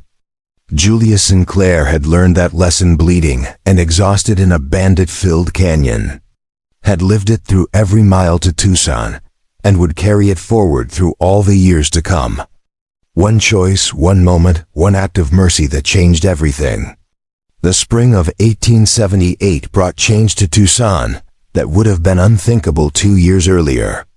Adobe buildings sprouted fresh coats of whitewash. New businesses opened their doors with signs in both English and Apache. And on the eastern edge of town where Nanton's modest shop had once stood alone, a compound of interconnected buildings, now housed what the territorial newspapers had begun calling the Sinclair Chiricahua Enterprise. Julia stood in the largest of these buildings, the school that had grown from a single room to 3 classrooms serving 40 students. Watching her assistant teacher, a young Apache woman named Desba, lead a geography lesson that seamlessly blended traditional territorial knowledge with formal American education. The children, ranging from 6 to 14, represented every culture that called Arizona home: Apache, Mexican, white settlers, even 2 Chinese children whose father ran the laundry on Main Street. They learned mathematics and reading, history and science, but also Apache basket weaving, Spanish guitar, and the kind of practical frontier skills that kept people alive in unforgiving country. "Mrs. Sinclair," a voice called from the doorway. Julia turned to find Nanton, dressed in a fine suit that marked his success, but wearing traditional silver work at his collar that proclaimed his heritage. "The territorial inspector is here, earlier than expected." Julia felt a familiar flutter of anxiety. The inspector's visit would determine whether their school received continued territorial funding, whether the partnerships they'd built with reservation communities would be officially recognized, whether 2 years of careful bridge building would be rewarded or dismantled by bureaucratic skepticism. "Show him to my office," Julia said, smoothing her dress. "And Nanton, thank you for the warning." Her office occupied the corner of the building, with windows overlooking both the schoolyard and the workshop where Apache craftspeople trained apprentices in traditional arts.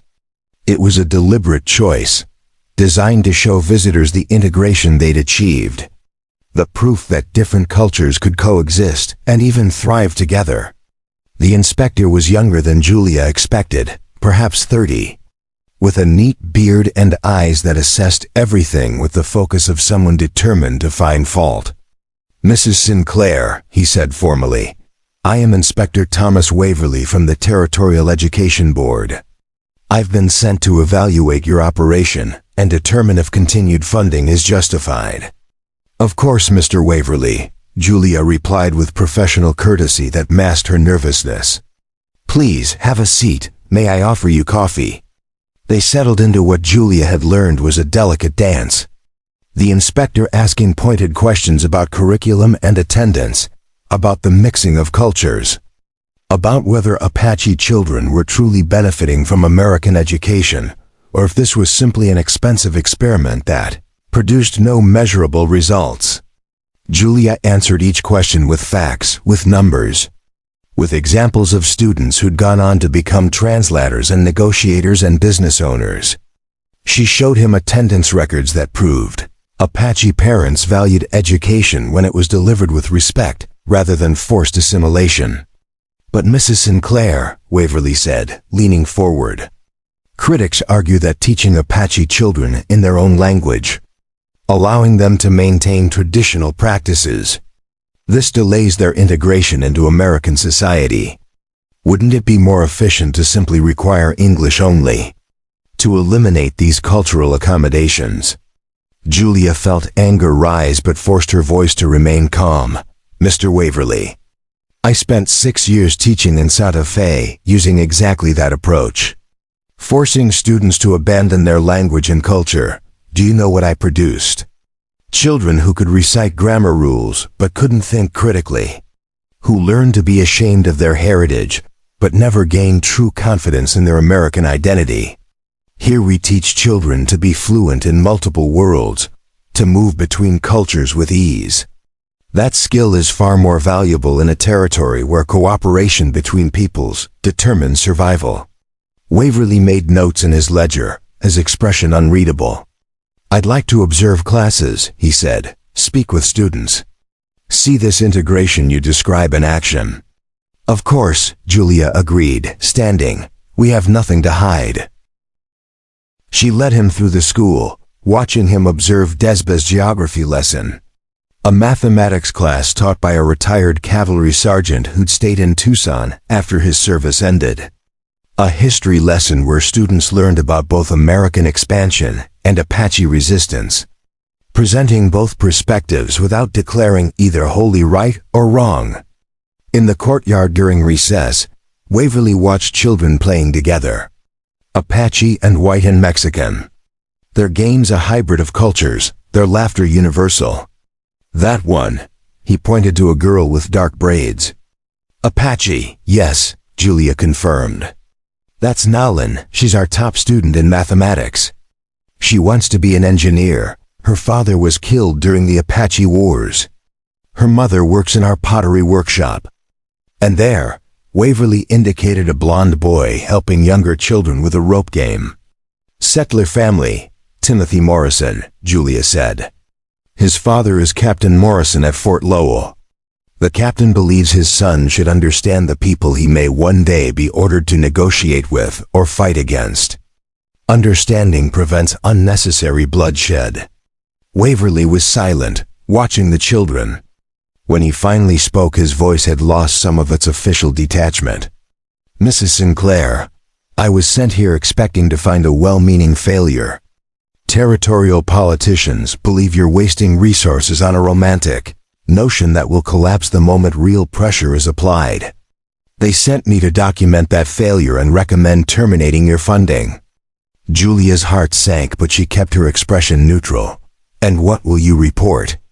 "That they're wrong," Waverly said simply, turning to face her. "What you've built here, it's remarkable. These children aren't just learning to read and write.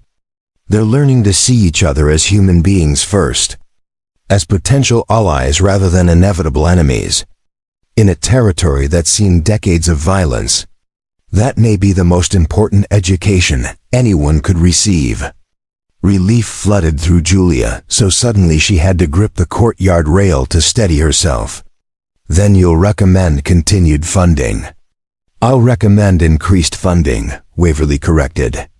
"And I'll push for your model to be replicated in other territorial schools. What you're doing here should be the standard, not the exception." After Waverly left, Julia walked to the workshop where Aida supervised a dozen apprentices. The space had grown to include silversmithing, pottery, basket weaving, and leatherwork. Products from this workshop now sold throughout the territory and as far east as St. Louis, bearing tags that identified them as Sinclair Chiricahua Cooperative Work. "Good news?" Aida asked, reading Julia's expression. "The best," Julia confirmed. "Full continued funding. Possibly expansion." Aida smiled, a rare expression that transformed her usually stern face. "Kosai will want to hear this. He's at the ranch with the new horses." The ranch was another expansion, 40 acres purchased with cooperative profits, where Apache men trained cavalry mounts using traditional horse handling methods that produced better results than standard military breaking techniques. It had become another bridge, another way for cultures to exchange knowledge and build mutual respect. Julia borrowed a horse from the stable and rode out to the ranch, following familiar trails through country that had seemed so hostile 2 years ago, but now felt almost welcoming. She found Kasai in the largest corral working with a young stallion. His movements patient and assured. He'd changed in 2 years, grown into authority that went beyond his war chief status.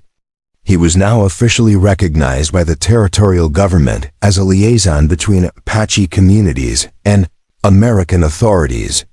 His testimony had led to the removal of 3 corrupt reservation agents and the implementation of new oversight procedures. "Julia," he called, spotting her approach. He handed the stallion's lead to an apprentice and walked to meet her. "I can see from your face that the inspection went well." "Better than well," Julia said, dismounting. "Waverly wants to use our school as a model for the entire territory." Kasai's smile was warm, genuine, the expression of someone who'd learned to celebrate victories no matter how hard won. "Then we should celebrate properly tonight, with everyone who helped build this." That evening, the compound filled with people. Teachers and craftspeople, Apache families and white settlers who'd become invested in the cooperative's success. Nanton had arranged for food from the town's best restaurants, while Aida had prepared traditional Apache dishes. The result was a feast that embodied everything they'd built, cultures blending rather than competing. As the sun set and lanterns were lit, as music started, a mix of Apache drums and Spanish guitar and American fiddle, Julia found herself standing slightly apart, watching, marveling at how far they'd all come. Kasai appeared beside her, 2 glasses of wine in his hands. He offered her one, and they stood together in comfortable silence. "Remembering?" he asked. The word that had become their shorthand for reflecting on the journey that had brought them here. "Always," Julia replied, remembering a canyon filled with death. Remembering being terrified and exhausted and certain I'd made the worst mistake of my life. "And now," Kasai prompted. "Now I can't imagine any other choice," Julia said. "Can't imagine the person I'd be if I'd walked away. Can't imagine life without this work, without this family we've built." Kasai was quiet for a moment, then said carefully, "Julia, there is something I have wanted to discuss with you. Something personal rather than professional." Julia's heart quickened, sensing the weight behind his words. "What is it?" "In Apache culture, when a man wishes to court a woman, to build a life with her, he approaches with gifts and intentions made clear," Kasai said, his usual confidence faltering slightly. "But you are not Apache, and I am uncertain what customs govern such things in your world." Julia turned to face him fully, seeing vulnerability in his expression that he rarely showed. "Are you asking to court me, Kasai?"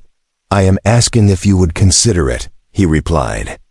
"I know the complications, the way some will judge, the difficulties we would face, but I also know that in 2 years I have found no one whose mind I respect more, whose courage I admire more, whose presence makes me want to be better than I am." Julia felt tears sting her eyes, not from sadness but from the overwhelming rightness of the moment. "In my world," she said softly, When a man wishes to court a woman, he asks her directly. And she answers from her heart. Then I ask directly, Kasai said. Taking her hand, Julia Sinclair, will you allow me to court you? To see if what we have built as partners could become something more. Yes, Julia said, the words simple but weighted with 2 years of growing affection. Of admiration that had deepened into something neither of them had initially recognized. Yes, I will. Kasai's smile was brilliant, unguarded. He raised her hand to his lips in a gesture that blended Apache respect with American courtesy. Around them the celebration continued. Their friends and family too absorbed in music and food to notice this quiet moment that changed everything. Later that night, after the guests had departed and the compound settled into peaceful silence, Julia stood on the roof of the school building looking out over Tucson. The town sprawled across the valley, lamplight flickering in hundreds of windows, each one representing a life, a story, a series of choices that had led to this moment. She thought about Thomas, about the woman she'd been in Santa Fe, desperate and directionless, thought about the canyon where she'd found Kasai bleeding, about every decision that had followed. To help rather than abandon, to fight rather than surrender, to build rather than simply survive. No regrets. Aida's voice came from behind her. The other woman had climbed up silently, settling beside Julia with the ease of long friendship. None, Julia confirmed. I regret that it took my brother almost dying for us to find you, Aida said with characteristic bluntness. But I do not regret what we have built together. You have given Apache children something precious. The ability to succeed in the American world without losing their Apache souls. That is a rare gift. We built it together, Julia corrected. I just provided one piece, the piece that connected everything else, Aida replied. Before you, we had traditions but no bridge to the future. You showed us how to honor the past while embracing change. That matters more than you perhaps understand. They sat in silence for a while. Two women from vastly different worlds who'd become sisters through shared purpose. Finally Aida spoke again. Kasai asked you. It wasn't a question, Julia smiled. How did you know? I am his sister. I know when he is gathering courage for something difficult, Aida said. And I have watched the way he looks at you. The way you look at him, it was only a matter of time. Does it bother you? Julia asked. The complications it will create. Complications already exist, Aida said pragmatically. What is one more besides? You have proven you do not fear difficult paths. And my brother deserves happiness. If he has found it with you, I will not stand in the way. Julia felt warmth flood through her. The acceptance meaning more than she could express. Thank you. Thank me by continuing what you do, Aida replied. Teach our children. Build our businesses. Help us survive in this world that tries so hard to erase us. That is thanks enough. As spring turned to summer, the compound continued to grow. Another classroom was added. The workshop expanded. New partnerships formed with merchants and reservation communities throughout the territory. Julia and Kasai's courtship became public knowledge, drawing exactly the criticism they'd expected from those who saw cultural boundaries as immutable, but also drawing support from surprising quarters. Captain Morrison publicly endorsed the match, as did several prominent Tucson merchants who'd prospered through cooperative trade. On a morning 1 year later, Julia stood in a dress that blended white lace with Apache beadwork. Kasai beside her in traditional warrior dress decorated with silver. And they married in a ceremony that honored both their cultures, witnessed by a crowd that included Apache elders and cavalry officers, Mexican families and white settlers, territorial officials and reservation residents. It wasn't perfect. Prejudice didn't disappear because two people chose to love across cultural lines. But it was progress, visible and undeniable. Proof that different worlds could not just coexist but intertwine. And when Julia lay beside her husband that night, in the home they'd built together, overlooking the school and workshops and everything they'd created, she thought about the canyon one last time. About the choice that had seemed so simple in the moment, but had rippled outward to touch hundreds of lives. One decision, to stop rather than pass by, to help rather than ignore, to choose compassion over convenience. That choice had saved 2 lives, had toppled corruption, had built bridges and schools and businesses, had created family from strangers and hope from desperation. Julia Sinclair Kasai, teacher and businesswoman and wife and friend, closed her eyes knowing that tomorrow would bring new challenges, new opportunities to choose courage over comfort, new chances to build rather than destroy, and she welcomed it all. Because she'd learned the truth that changes everything. That mercy isn't weakness but strength. That one person's choice can reshape the world. That the greatest adventures begin not with grand plans, but with simple moments where you decide who you want to be. She decided in a canyon filled with blood and death and dying hope. And that decision had given her everything. A purpose, a family, a love she'd never imagined. A life worth living, one woman, one warrior. One impossible night that led to all of this. And as sleep claimed her, Julia smiled. Grateful beyond measure that she'd stopped, that she'd looked, that she'd helped, because sometimes salvation comes from the simplest choice and changes everything forever.